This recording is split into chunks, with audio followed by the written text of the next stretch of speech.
Hi everybody, welcome back to Fantasy Theory. In today's video, we're going to go over this Forbes article that I saw going over The Boys Season 4 because I think it's an interesting topic that a lot of people have been talking about, especially on like X and Twitter and whatever they call it now. The Forbes article came out, so I feel like there's obviously some merit around it now, and a lot of people must be talking about it. Forbes is going to make an article about it. So let's jump into it. Before we start, leave a like, drop a comment, and subscribe. Let me know what you think of The Boys Season 4 so far. I know we only have like 2 episodes left because that was episode 6 the other day, so I think there's only 8 this season. So we got 2 more left, and then it's season 5, and the show is done. So, I mean, yeah. I have some opinions about The Boys Season 4 that I'm going to go by. But yeah, we're going to go in this Forbes article. The article is titled, The Boys is Putting Shock Value Over Story and It's Going Poorly. Let's get into the article. Season 4 of The Boys is nearly over and things are starting to go a bit off the rails. Not in a fun, wacky way as we usually see from the show, but in a way that's just unpleasant and bad. A content warning follows. This week's episode, Dirty Business, has the group infiltrating an alt-right meeting where a coup of government is plotted, led by a Homelander and Victoria Newman. And in this evening, we get 2 of the worst aspects of the show this season. And also The Boys trying to outdo itself not by better storylines or character moments, but just by being gross, but in a way that doesn't really work at all. So I'm going to stop there for a second. I see where this person's coming from. A lot of people have talked about this, and I've seen a lot of tweets about this, specifically again on Twitter and X. There's not too much that's happened in this season so far. I mean, it's set up a lot. I think it's setting up for season 5 greatly, and a lot of people want things to happen in the season so far, with season 5 being the last season, and that's confirmed at this point. But I could argue that this episode may have progressed the story the most. In terms of Butcher, we find out that Butcher, and talk about character moments, we have 2 specific character moments. We'll start with Butcher, and that was a crazy moment, but the more I think about it, the other moment that I'm going to bring up might be like a little more crazy. Not crazy, but like satisfying to me. Butcher finds out that Joe Kessler, is a figment of his imagination. He's been imagining that, just like he's been imagining Becca. It turns out that, this character moment that we have with Butcher where he's kind of fighting the angel and devil of himself, and he has the good with her and the bad with him, and it turns out the things that he's been persuaded by Jeffrey D. Morgan's character, Joe Kessler, is just been him persuading himself. And it's an interesting thing because he's going down this rabbit hole really quick. The next moment I want to talk about, A-Train. A-Train is pretty much stolen this season. I feel like he's great. I mean, he went from this character that we absolutely despise literally from the first scene when he kills Robin, Huey's girlfriend, and now he's being forgiven by Huey. He's doing the right thing, bringing mother's milk to the hospital, feeding them information. But the thing is, there was this moment, and he's in the article, it says, The Boys trying to outdo itself not by better storylines or character moments, but just being gross. This is where I'm arguing this character moment where it leads up from a couple episodes ago when A-Train's talking to his nephews about his saves, and we find out that his saves are fake, and he actually has his first legitimate save by saving mother's milk and bringing him to the hospital, and he locks eyes with a kid at the hospital, and they look at each other for a little bit, and then they smile at each other, and then he runs off. That's a terrific character moment. So I mean, I get where this article is coming from. The whole episode was pretty gross, and it's been like that this whole season. There's been a lot more shock value than story, and I could agree with that 100%. I actually think that's correct. But in this last episode, I could argue that maybe there was more character moments in it than before. Not to mention, Huey also breaks down about his dad right after. Let's continue on. It feels like this episode was trying to ape the infamous Herogasm about a superhero orgy that led to a major showdown between characters. That doesn't happen here, and a large chunk of the evening is mainly devoted to Huey being sexually tortured by Tech Knight and Ashley. Even if it's largely things like feet tickling and cake farting, and then the threat of Tech Knight doing something so bad to Huey, I can't even write it here, it's still sexual assault, and the show at least pauses to take a breath to let Huey break down afterward. Still, it wasn't funny or fun to watch, or whatever it was supposed to be.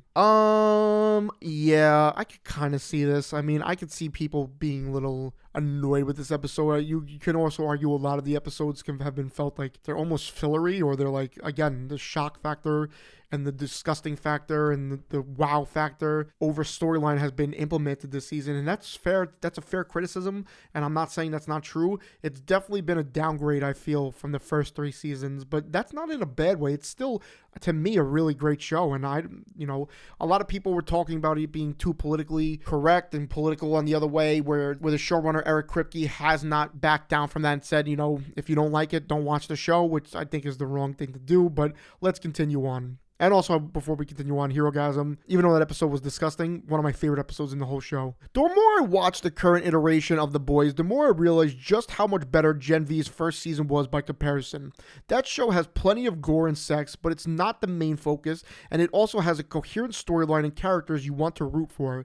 If The Boys ever had that, it's now turned them into an abused Huey and a powerless Starlight. Now, the show is trying to give A-Train some sort of redemption, or that, given the nature of the show, seems like it would be setting him up to be violently killed off shortly thereafter. Yeah, I don't agree with this. The Gen V comparison to The Boys, no way. I mean, no way.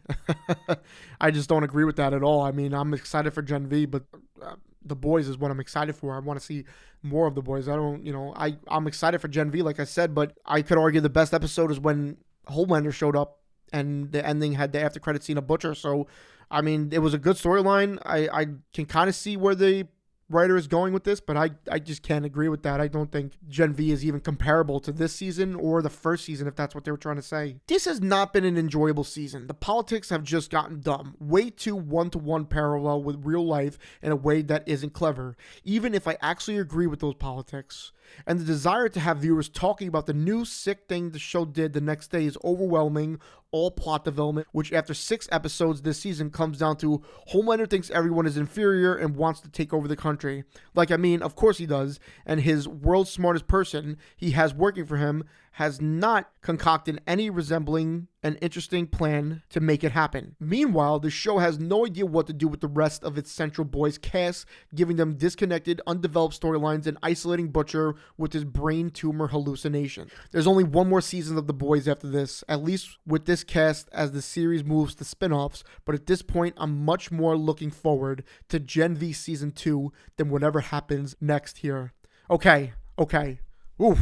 I mean, there's a lot to talk about in those last paragraphs that I'm just looking over now. So they're talking about how they actually agree with the politics, but they don't like how it goes one-to-one with the show, which is interesting. That's interesting to me. That's crazy that somebody who agrees with Eric Kripke, this is what I'm at least assuming, is somebody who agrees with Eric Kripke doesn't like that it's paralleled with that. And, I could see that being an issue. I do kind of feel like they poke fun at both sides, definitely. Maybe more on one side, and we're not going to get into that, but yeah, I could see that being a thing. They are right with the paragraph before that A-Train's redemption arc will ultimately have him be violently killed off shortly after. I think that will happen. I think that's pretty much where it's going. Everyone that I see has pretty much said that, yeah, this is it for A-Train, but I've enjoyed it. I've seen comments where A-Train, and if you're a fan of Game of Thrones, you'll appreciate this and maybe kind of understand it a little bit. A-Train's kind of like Jaime Lannister, where you start off hating him and then you end up rooting for him. Instead of how the ending for Jaime Lannister was, maybe we can have a satisfying ending for A-Train, because it's probably possible he's not going to be making it out of the season. If he makes it out of the season, he could die early next season, which is understandable, though. They're setting him up for a great redemption arc, and yeah. Homelander thinks everybody's inferior and wants to take over the country. That's kind of been the last story arc for 2 seasons, which I understand. And meanwhile, the show has no idea what to do with the rest of its Central Boys cast. That's interesting. So a lot of people were upset with the Frenchie storyline because it really went nowhere. I mean, he had this love interest with this guy Colin, and then we find out that he killed his family, and now he's in jail, and we haven't even seen him in the last episode. Mother's Milk is going through stress, and he's been taking on the lead and everything. Starlight having her kind of like midlife crisis, like similar to Spider-Man 2 with Tobey Maguire, that she can't use her powers. Huey, I could argue, has had pretty much a great character arc because, he forgave A-Train. He had to kill his dad, which is a big sacrifice, and, it's very hard for anybody to do, have to put out your dad pretty much. And Butcher being on his own with the brain hallucinations, I could see these being an issue too, because we want to see the boys together, a lot of us, we want to see the boys together, so again, I could see this being just a setup season for season 5, which is the finale season, which, it could be a good thing, it could be a bad thing. This could be looked at as the weakest season. Not even to say that it's a bad season, it's just maybe the weakest season so far, unless they could do something that's huge in the last 2 episodes besides like kill A-Train. I don't know what they could do though with only 2 episodes left, and then they're already, I think, filming or about to film season 5 in the final season. But the article is saying that they're more excited for Gen V season 2 than what's to come next for the boys.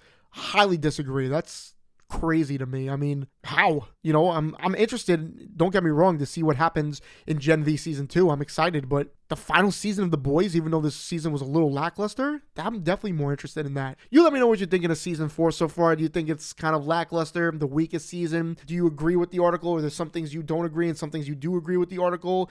Are they putting the shock value over story? In my personal opinion, yeah, kinda. I mean, there's been a lot of more like moments than like big moments and like character development and stuff. But I could see the argument, like I said before, where there's certain things that have progressed the storyline, but maybe in just little ways and not in big ways. Like I could give you another example: the episode with the farm animals being like on Temp V. I thought at first that was very fillery until the end, and I liked the episode. But you let me know what you think of all that below. Thanks for watching today's video. Leave a like, drop a comment, and subscribe. I'll see you all in the next one. Have an incredible day.